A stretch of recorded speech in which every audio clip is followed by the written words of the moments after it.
राजस्थान के लोकसभा चुनाव में बाड़मेर जैसलमेर की सीट पे बड़ा गर्दा उड़ रहा है।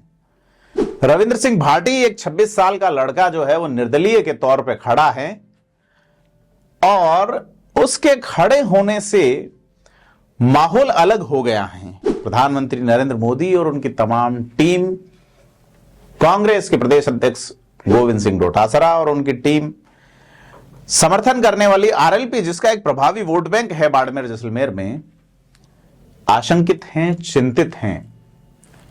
लोगों में एक अलग तरह की दीवानगी है, नेताओं में अलग तरह की नफरती बोल हैं। भाजपा के नेताओं से बात करें तो रविंद्र सिंह भाटी को वो सोशल मीडिया का नेता कहते हुए थोड़ा कद कम करने की कोशिश करते हैं, पर आशंकित नजर आते हैं। क्यों ही बीजेपी और कांग्रेस को अब लग रहा है कि सेब ही सारे फसाद की जड़ है। यदि आदम और हव्वा सेब नहीं खाते तो यह दुनिया इस तरह की नहीं होती, न चुनाव होता और न ही यह पंगा उपजता। खैर, ए एप्पल इन अ डे और कीप डॉक्टर अवे यह वाली कहावत भी है कि एक एप्पल खाइए और डॉक्टर को दूर रखिए। तो यहां बगावत से एक विधायक डॉक्टर भी बनी है। अब वो इस एप्पल से भाजपा के वोटर्स को कितने दूर कर पाएंगे, उन्होंने समर्थन दिया है। नमस्कार, मैं प्रदीप हूं, आप थिंक 360 देख रहे हैं। बाड़मेर जैसलमेर लोकसभा की आज पूरी बात करेंगे। कई साथियों और बंधुओं के फोन आ रहे हैं, कमेंट आ रहे हैं कि बाड़मेर में ऐसा क्या और क्यों हो रहा है, कैसे हो रहा है। आज आपको पूरा छिट्टा खोल के बताएंगे कि समस्या क्या है, क्यों ही पंगा पाल रहे हैं लोग। अब बता दूं कि किस्सा कुर्सी का वाली कहानी आपको पता है, फिल्म आई थी किस्सा कुर्सी का, वो कहानी इसी बाड़मेर से शुरू हुई थी।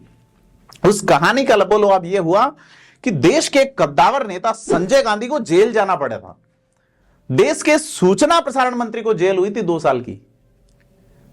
क्यों? इसी जगह पर देश के रक्षा, वित्त और विदेश जैसे 3 महत्वपूर्ण महकमे संभाल चुके जसवंत सिंह जसोल अपने ही घर में चुनाव नहीं जीत सके। पहले राजपूत बनाम जैन, फिर राजपूत बनाम जाट और अब जाट बनाम की जाट की कहानी में यह क्षेत्र अपना सौहार्द ही न खो बैठे। नौबत तो यही आ रही है कि धोरा धरती की मीठी मनुहार और खजूर सी मिठास वाले शब्दों से पहचाने जाने वाले इस इलाके में, जहां मेहमान की कीमत मोतियों से मूंग हुआ करती थी, वह अब यहां के प्रसिद्ध राजनेता और विचारक रहे तन सिंह तथा सामाजिक और शैक्षिक जागृति के अग्रदूत रामदान डूकिया जैसे महान लोग नेताओं की जुबानों में आलोचना के शिकार हो रहे हैं। क्यों यहां बुजुर्ग नेता समाजों पर ओछी टिप्पणी करने लगे हैं और फिर माफी मांग ले रहे हैं। माफी मांगने से ही अगर घाव भर जाते तो कितना अच्छा होते हैं। कहते हैं कि जीभ पर लगी चोट, यानी कि जीभ की चोट सबसे जल्दी ठीक होती है, लेकिन जीभ से लगी चोट कभी ठीक नहीं होती। फुसलाने से व्यथाएं समाप्त नहीं होती और सहलाने से दर्द नहीं मिटा करता। कभी ढोला मारवण और कसुमल रंग उपजाती धरती अब कोयला, पेट्रोल और गैस उपजा रही है और नेताओं की जुबान उपजा रही है चिंगारी। इन दोनों का मिलाप कहीं इस क्षेत्र में आग ही न लगा दे, वैमनस्यता की आग। तो दोस्तों, बाड़मेर जैसलमेर में चुनाव, लोकसभा चुनाव के दूसरे फेज की नॉमिनेशन प्रक्रिया पूरी होने के बाद तस्वीर साफ हुई है। 11 उम्मीदवार मैदान पे हैं। बीजेपी से कैलाश चौधरी हैं, कांग्रेस से उम्मीदवार राम बेनीवाल हैं और निर्दलीय प्रत्याशी रविंद्र सिंह भाटी मैदान में हैं। मुकाबला ट्रायंगल है। दोनों प्रमुख पार्टियों ने सीट निकालने के लिए पूरी ताकत झोंक दी है। वहीं भाजपा ने भी सीएम समेत तमाम बड़े नेताओं के दौरे शुरू किए हैं। कांग्रेस ने भी हरीश चौधरी ने इस सीट को निकालने का जिम्मा उठाया है। इस सीट पे 2014 की तरह ही अब त्रिकोणीय मुकाबला है। मैदान में प्रत्याशी भी उतने ही हैं जितने 2014 में थे, यानी 11 प्रत्याशी। 14 में कांग्रेस से हरीश चौधरी, भाजपा से कर्नल सोनाराम व निर्दलीय जसवंत सिंह जसोल के बीच मुकाबला था। इस बार कांग्रेस से उम्मीदवार राम बेनीवाल हैं, भाजपा से कैलाश चौधरी और रविंद्र सिंह भाटी हैं निर्दलीय। तो यह सारी चीज है कि 14 में जसवंत सिंह ने जब चुनाव लड़ा था तब भी भाजपा की सरकार थी और इस बार भी भाजपा की सरकार है और निर्दलीय जसवंत सिंह हार गए थे। और रविंद्र सिंह भाटी क्या कमाल दिखा पाते हैं, इस पे आज अपन विश्लेषण से विस्तार से बात कर रहे हैं, क्योंकि बाड़मेर लोकसभा सीट के 8 विधानसभा क्षेत्रों में 22,06,237 वोटर हैं और 2600 के आसपास बूथ हैं। 20 प्रत्याशियों ने 30 नामांकन पत्र दाखिल किए हैं, 2 खारिज हुए और 28 सही पाए गए टोटल। इसमें से निर्दलीय रायमल और हरलाल पुरोहित ने नामांकन वापस लिए थे। अब खेत सिंह, राजपुरोहित, किशनलाल, मोतीलाल, मेनसा, अशोक देथा, हरीश कुमार, नेमीचंद, रायमल, हरलाल सिंह के नामांकन वापस हुए। तो यह जो है 11 प्रत्याशी अब कुल मैदान में जुटे हुए हैं। बाड़मेर की बात करें तो बाड़मेर लोकसभा क्षेत्र जो है वो पश्चिमी राजस्थान में जो है, राजस्थान के कुल 25 में से एक निर्वाचन क्षेत्र ऐसा निर्वाचन क्षेत्र है कि यह देश का दूसरा सबसे बड़ा संसदीय निर्वाचन क्षेत्र है। इसका क्षेत्रफल 71,601 वर्ग किलोमीटर है, जो बेल्जियम जैसे देश के आकार से 2 गुना है। भारत के तीसरे और 5वें सबसे ज्यादा क्षेत्रफल वाले जिले यानी कि जैसलमेर और बाड़मेर इसी सीट में आते हैं। एक और जिला बालोतरा बन गया है। दुनिया के 133 देश ऐसे हैं जहां का क्षेत्रफल बाड़मेर से कम है। श्रीलंका और भूटान भी छोटे हैं, बाकी देशों की तो बात ही छोड़िए। इसीलिए गर्दा कट रहा है कि यहां के सांसद का पावर और इन्फ्लुएंस जो है वो ऐसे बड़े बड़े देश, जिसमें आप स्विट्जरलैंड का नाम सुनते होंगे, लंदन जो पूरा है, ब्रिटेन, ये ऐसे देश जो है इनके प्रमुखों से भी इन्फ्लुएंसिंग पावरफुल, जबकि देश में बहुत बढ़िया, राजस्थान की बहुत बड़ी इकोनॉमी का ये पावर सेंटर है।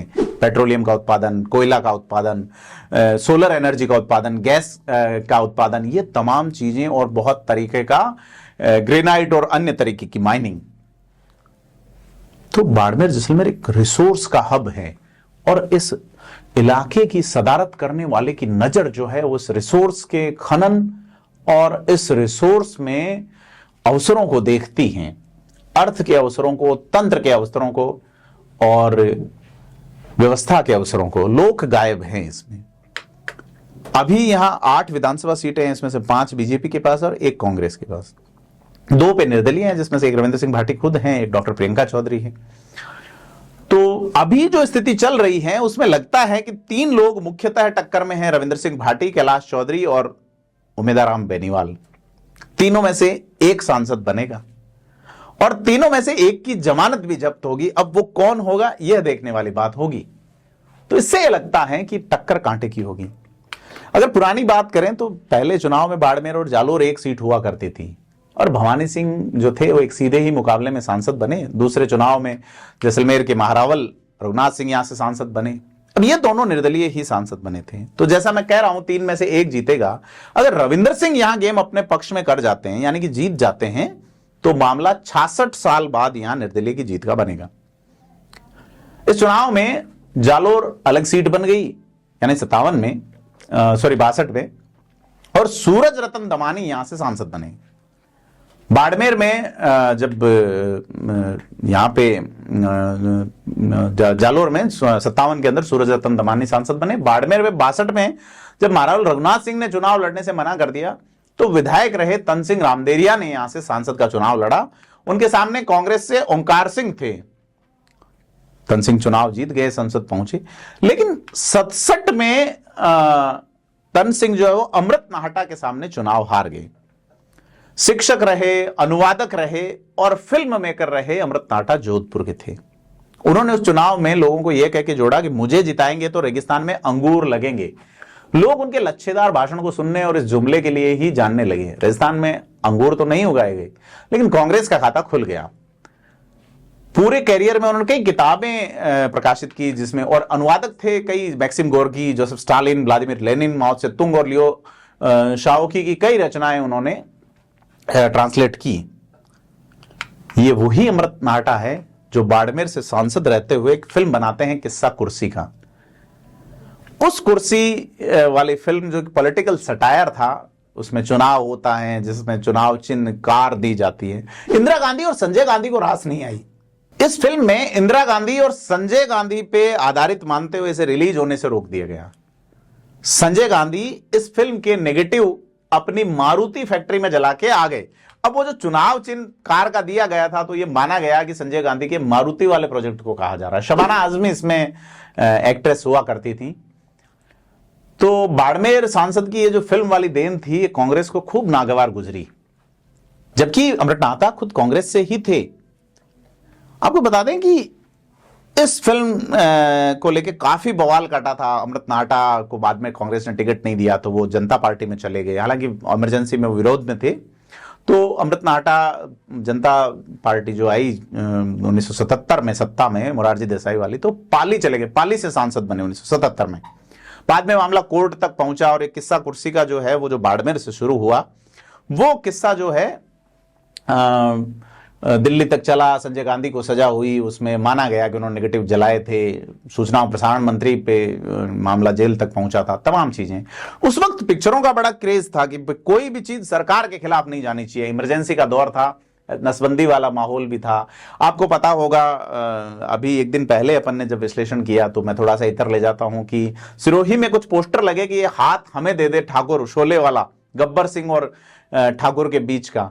अब वो जान के हैरत होगी कि शोले पिक्चर का एंड वो नहीं है जो आप जानते हैं। 75 में जब ये फिल्म रिलीज हुई तो उसमें जो ठाकुर बलजीत सिंह था, जो कि पुलिस का अधिकारी था, वो गब्बर सिंह को मार देता है। लेकिन ये जब सेंसर बोर्ड के पास पिक्चर पहुंची तो ये कहा कि भाई इससे तो ये महसूस होगा कि इंदिरा गांधी के राज में पुलिस अधिकारियों के पास इतना पावर आ गया है कि पद पे रहते हुए वो हत्या कर देते हैं किसी भी व्यक्ति की, जबकि यह जुडिशरी का काम है। ऐसे में इस पिक्चर का क्लाइमेक्स जो है पुराने समय में वापस बनाया गया। इस किरदार में ठाकुर का जो किरदार है वो गब्बर को मौत के घाट नहीं उतारता बल्कि उसे पुलिस के हवाले करता है। ठीक है, तो ओरिजिनल क्लाइमेक्स में गब्बर जरूर मारा जाता है, लेकिन ये सारी चीजें उसने है कि भाई ये क्लाइमेक्स बदल दीजिए कि गब्बर को मार देते तो संदेश जाएगा कि पुलिस के हाथों में इंदिरा गांधी के राज में बेहिसाब ताकत आ गई है और पुलिस मनमानी के लिए बेकाबू है, इसलिए क्लाइमेक्स बदलवाया गया था। खैर, हम बाड़मेर पे आते हैं। तो 71 में जो चुनाव हुए इसमें तन सिंह चुनाव नहीं लड़े, यहां भैरव सिंह शेखावत आते हैं। भैरव सिंह शेखावत चुनाव लड़े, 71 में चुनाव हार गए, 77 में। अब यहां जनता पार्टी की सरकार बन गई और भैरव सिंह जो है वो मास्टर आदित्येंद्र पे तरजीह देते हुए राजस्थान के सीएम बनाए गए। उन्हें छबड़ा से उपचुनाव में विधायक बनाया गया था। तो 71 के अंदर, माफी चाहता हूं। और इमरजेंसी के दौर में 1977 में तन सिंह फिर से यहां भारतीय लोकदल से खड़े हुए और सांसद बन गए। अमृत नाहटा जनता पार्टी से पाली से सांसद बन गए। अब यहां कांग्रेस ने क्या किया 77 वाले चुनाव में कि यार राजपूत बनाम राजपूत चुनाव कर दिया। तन सिंह जो कि क्षत्रिय युवक संघ के संस्थापक हैं, जिसका अनुषंगिक संगठन प्रताप फाउंडेशन चलता है, और उन्हीं तन सिंह पे हरीश चौधरी ने जो टिप्पणी की जो चर्चा में रही है, तो यहां कांग्रेस ने राजपूत बनाम राजपूत चुनाव किया और कांग्रेस के बड़े नेता खेत सिंह राठौड़ को यहां से उतारा। काफी जबरदस्त चुनाव हुआ था। एक कवि ने एक दोहा कहा था कि खेता मत खातो पड़ तना राखो ताव। तन सिंह ये चुनाव जीत गए, लेकिन उनका निधन हो गया 1979 में।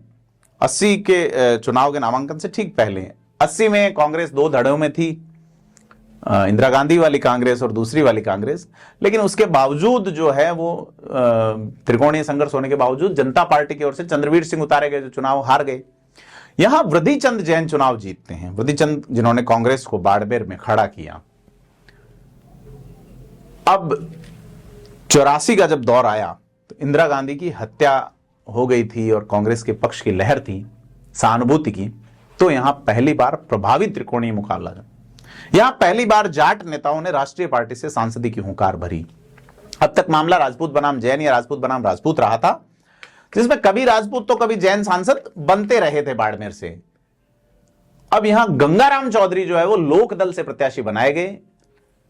बीजेपी के जोगराज सिंह जो है वो तीसरे नंबर पर रहे और चुनाव फिर से वृद्धिचंद जैन ने जीता और तीसरी बार सांसद बने 84 में।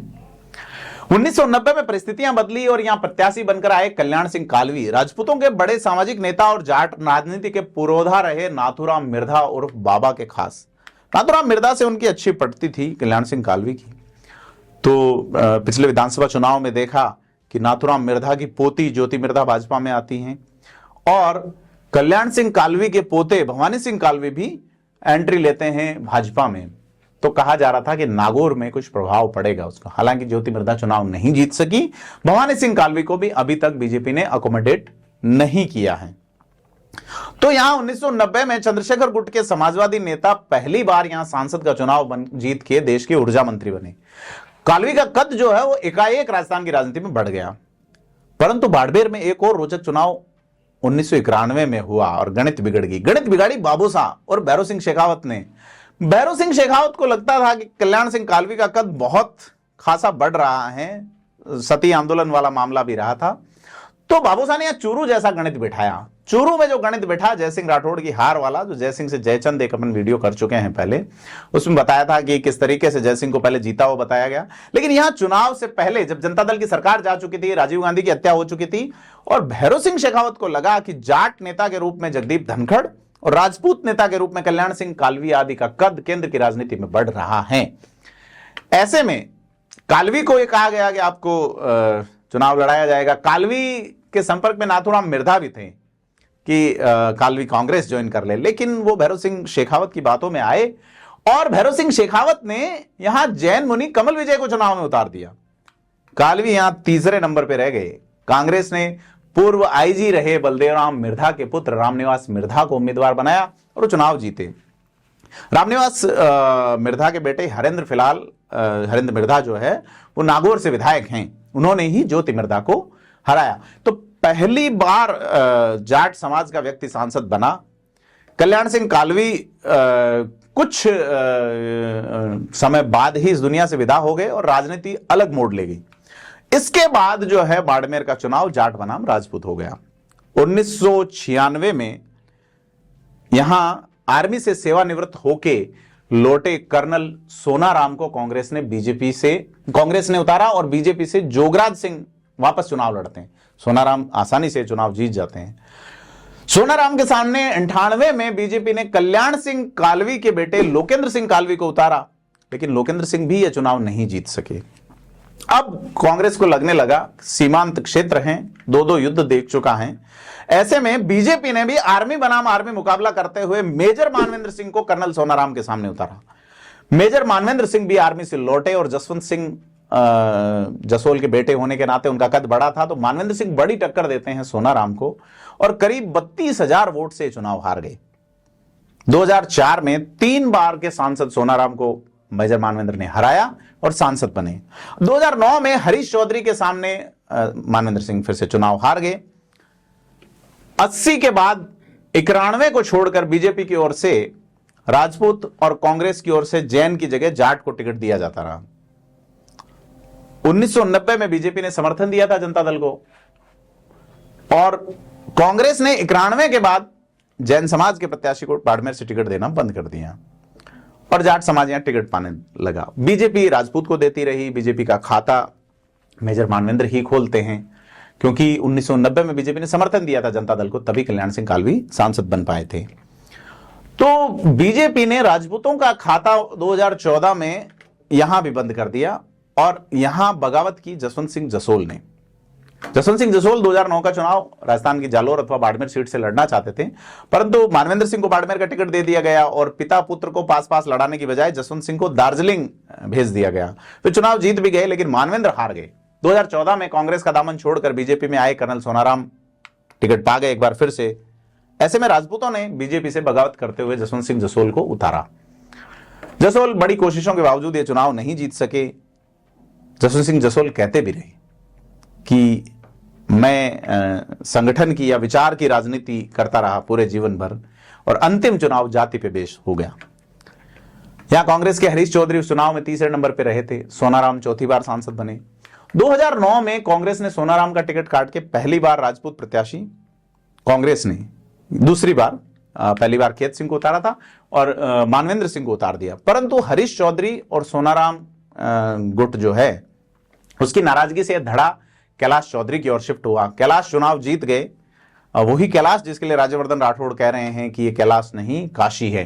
अब एक बार फिर से मामला बगावत का है और आरएलपी से कांग्रेस में आए उम्मीदवार कांग्रेस के उम्मीदवार हैं और बीजेपी के राज्य मंत्री कैलाश चौधरी हैं।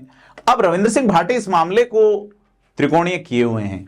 जब भी यहां त्रिकोणीय मामला हुआ है वह राजपूतों की वजह से ही हुआ है और अब तक बागी सांसद 2 बार यानी कि पहली और दूसरी लोकसभा में ही बने हैं। इस बार रविंद्र सिंह भाटी निर्दलीय क्या गोल खिलाएंगे यह देखने वाली बात होगी और कि साधारण समर्पण और शुचिता तथा राजनीतिक बातचीत में एक प्रभावी संबोधन वाला यह इलाका प्रेम और समन्वय को कैसे बनाए रखता है इस इलाके में, बाड़मेर जैसलमेर लोकसभा क्षेत्र में, जिसके लिए मैं कह रहा हूं कि दुनिया के 133 देशों से बड़ा क्षेत्रफल, कई देशों की इकोनॉमी से ज्यादा यहां की इनकम, और उस तमाम व्यवस्थाओं में सांसदों की नजर। आप क्या सोचते हैं बाड़मेर जैसलमेर लोकसभा क्षेत्र को कि कौन जीतेगा? और आपको हमारी ये स्टोरी कैसी लगी हमें कमेंट करके बताएं, और वीडियो को लाइक शेयर करें, चैनल को सब्सक्राइब जरूर करें। धन्यवाद।